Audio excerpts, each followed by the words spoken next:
Greetings, everybody. I pray that you are well. I pray that after you hear this message, you're going to be not only enriched in knowledge, but you're actually going to be revived in your spirit. As I finish what I want to talk about, I'm going to finish it with an encouraging word. We're going to address a misunderstanding first. There is a misunderstanding about the separation of church and state. All right, so I want to address this because it is important.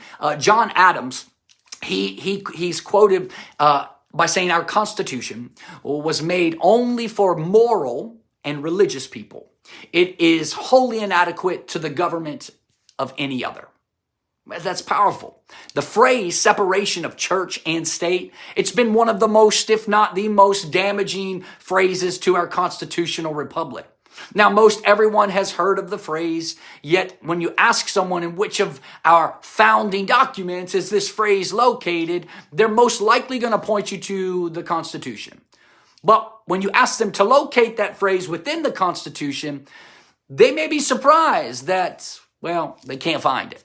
Why is that? And it's because the phrase is not in there, nor is it with any of our founding documents. As a matter of fact, neither the words separation or church appear anywhere in the Constitution.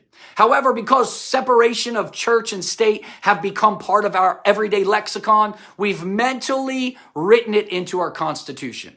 Anytime separation of church and state is uttered, people are actually mistakenly referring to the First Amendment of the Constitution. Unfortunately, separation of church and state, in the First Amendment, they've become synonymous, all right, synonymous terms, yet they're hardly the same. The First Amendment prevents Congress from writing laws that would establish a national religion or church, while separation of church and state implies that affairs of churches, religion, God, and government shall not mix. The First Amendment partially reads, Congress shall not make any laws respecting establishment of religion or prohibiting the free exercise thereof.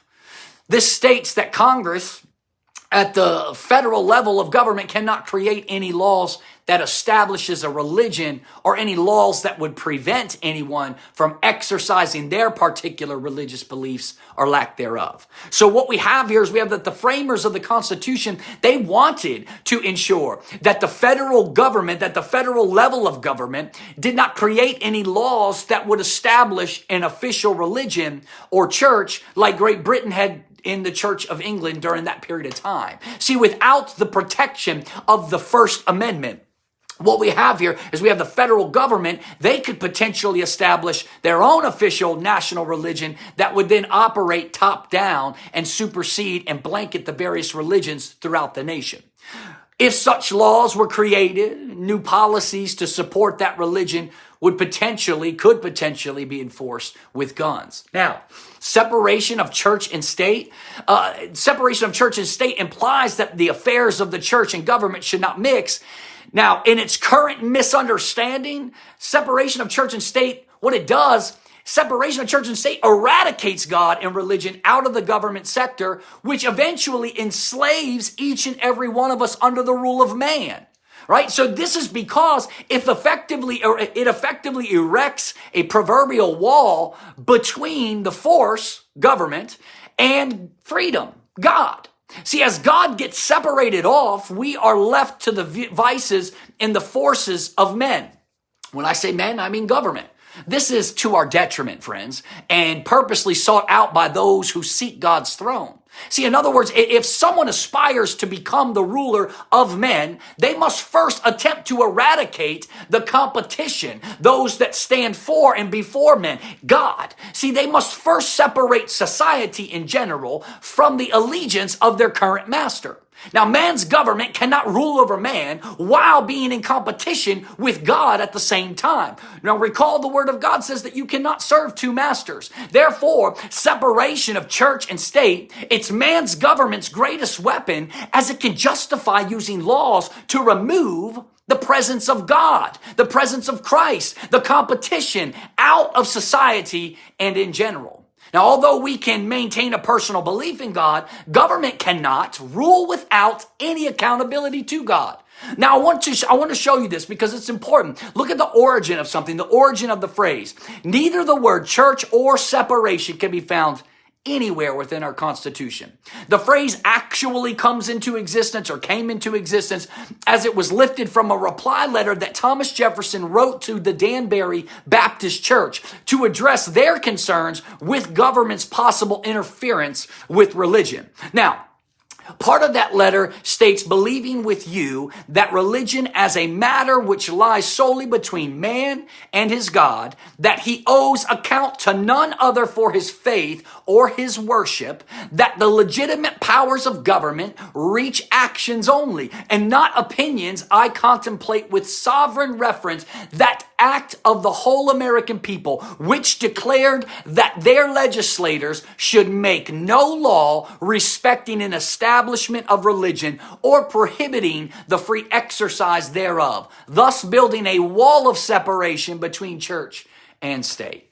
Friends, again, that wasn't in founding documents of our Constitution. It was a reply letter that Thomas Jefferson wrote to the Danbury Baptist Church. Now, that being said, the U.S. Supreme Court uses the words wall of separation between church and state from Thomas Jefferson's letter to interpret their First Amendment to mean that the government and churches should be separate. Never mind that Jefferson was not present during the Constitutional Convention, using God's power to separate from him. All right, this is important for you to understand because the concept of separation of church and state, it's a misrepresentation of what the framers intended when drafting the First Amendment. The role of government, it's to protect what God has given, not attach itself or detach itself from God. This is stated in our Declaration of Independence, right? The Declaration of Independence, it states, we hold these truths to be self-evident, that all men are created equal, that they are endowed by their Creator with certain unalienable rights, that among these are life, liberty, and the pursuit of happiness. That's to secure these rights. Governments are instituted among men, driving their just powers from the consent of the governed.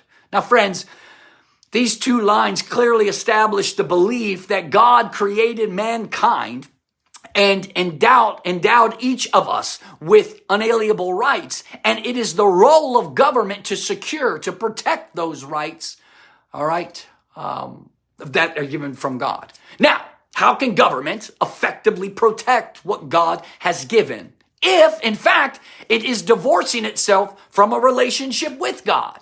How can you protect something while at the same time sever ties with it? Here's the answer. You cannot.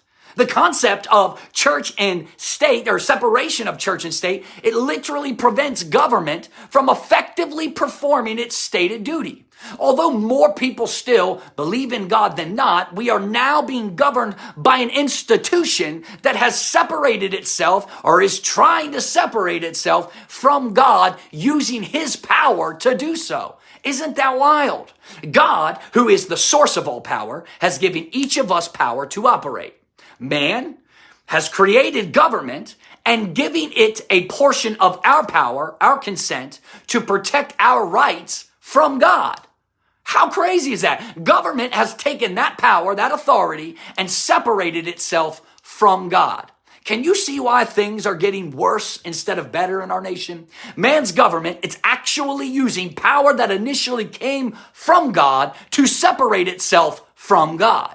Government is literally biting the very hand that feeds it. God's influence on man's government is important. You have to understand that because the influence of God was supposed to be one of many methods used to keep government in check. The founders understood that the government is a dangerous necessity, but because it especially has the means to use potential deadly force upon its citizens, its power must be kept in check. The various methods used to do just that included separating government into three branches, establishing the U.S. Constitution, using the consent of the people via the voting process, acknowledging that states have the right to secede from the Union, the active nullification and protecting of the Second Amendment, the right to bear arms. Remember, the Second Amendment gives us the right to bear arms, not just from bad intruders that break into our home homes, friends. It was given to us so that we could bear arms against a tyrannical government if ever need be. However, the greatest and most important method of keeping the institution of government in check was its accountability to God, that those in government positions would have to answer to God on Judgment Day regarding their just or their unjust government of others. Now, for this very reason, it's why government should not officially separate itself from God. By doing so, its accountability to God becomes non-existent and absent in the eyes of the people. Now, when you separate a nation from God, well, you rule. Listen to me, friends. This is really important because we've been going over what went wrong with our country. What has gone wrong with our country? This is part of that. When you separate a nation from God, you move away from God's rule and toward man's rule. And as the influence of God is decreased in a society, government's allegiance is increased. The ideology of every political party is based upon this concept. Each political party is defined by how many parts of God and how many parts of government it is made up of. This is why Christians cannot be Democrats. All right, that's right. I said it. They cannot. Why? It's because the Democratic Party has a greater mix of man's government than it does God's government. I'm not, and guys, I'm talking about when we're looking at both platforms. Now, this does not mean that the party does not believe in God. It means that their policies lean more towards using the methods of man rather than God for solutions. Now, this is not initially apparent because the Democratic Party for so long, at least it used to, would promote itself in a way that seems to better reflect what we know about God. For instance, like equality, fairness, helping the poor. Obviously, we know that that wasn't true, but that's what they would appear to come off in support of. They do not support that, all right? But you cannot expand the authority of government or force without losing God, freedom in the process.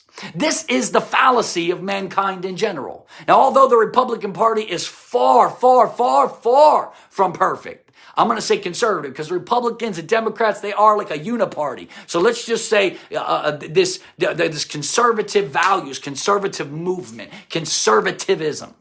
I want you to see this because it is important as we go through this, all right? Why is the Republican side of that or the conservative side of that better? It is far from perfect. We understand that, but it believes in a lesser amount of man's government, which naturally increases God's government in society.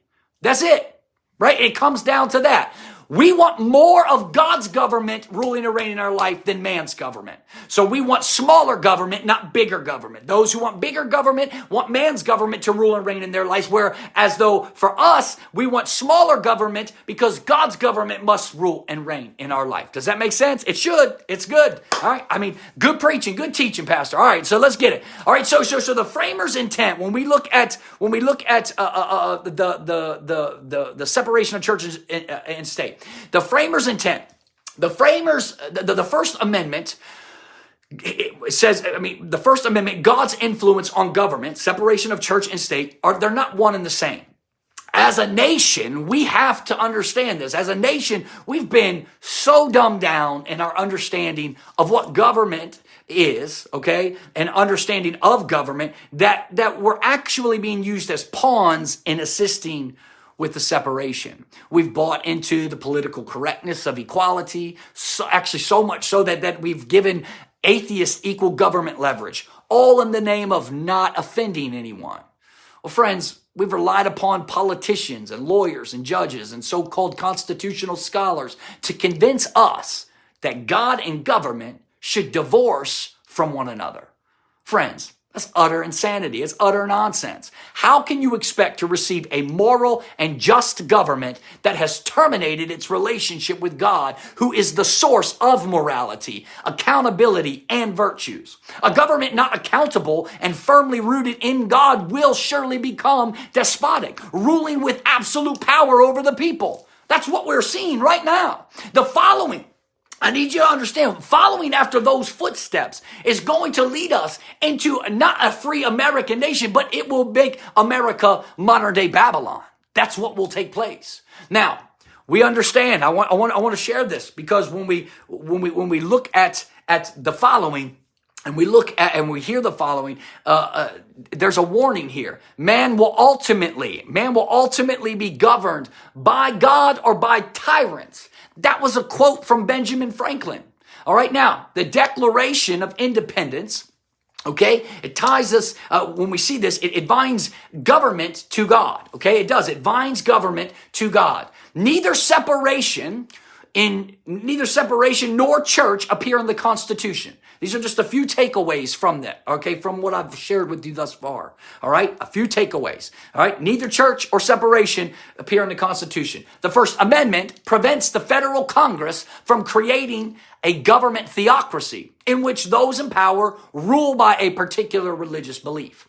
The First Amendment placed limits on the federal Congress, not churches nor the people. Government cannot protect things of God if it has, in fact, severed ties with God. Separation of church and state erects a wall between freedom, which is God, and force, which is government. God represents all things good. Separating from God is separating from his goodness. It makes no sense that the founders would create a system of government that was founded upon to believe in a creator in God-given rights, only then to put a crack in the foundation with the concept of separation of church and state. When government separates itself from God, it is left only to its vices. It literally cuts itself off from the healing of God's virtues. See, government cannot detach itself from God and expect to operate with success. It is a tragedy to see our republic go from one nation under God towards a nation absent from God. In closing, I want you to hear this because I want you to keep in mind that Congress does not have to pass laws to fundamentally change the underlying foundation of our nation. All someone has to do is convince enough people, to those who are in Congress, to publicly separate themselves and the rest of government from God. Once the nation has been separated from its foundational rock, it will be ruled under the iron fist of men. Throughout history, we have witnessed the results of what happens when ungodly men rule over all others. Friends, keep your friends close and your enemies closer. You've heard that saying? Well, here's another translation for government. Keep the people close to God, but keep the institution which governs over them even closer. Can I get an amen? Friends, I pray that you get a new understanding of what separation of church and state actually are, and that we cannot be an effective nation. We cannot actually be a successful nation if we detach ourselves from God's rule. We cannot. And I think that misunderstanding, it's thrown around so much, friends, that it has confused the mind. So people will say, oh, we can't be a separation of church and state, when they have no understanding of what that actually means, and that it wasn't found in any of our founding documents. It actually had to do with where we get the letter, the word separation of church and state was a letter lifted from Thomas Jefferson's response back to the Church of Danbury. Okay, so I love you. God bless you. I'm going to put a part 2, just an encouraging message of what I've just shared, and I'm going to make it its own message. Come out of your prison. God bless you. I will see you soon. Give them heaven out there.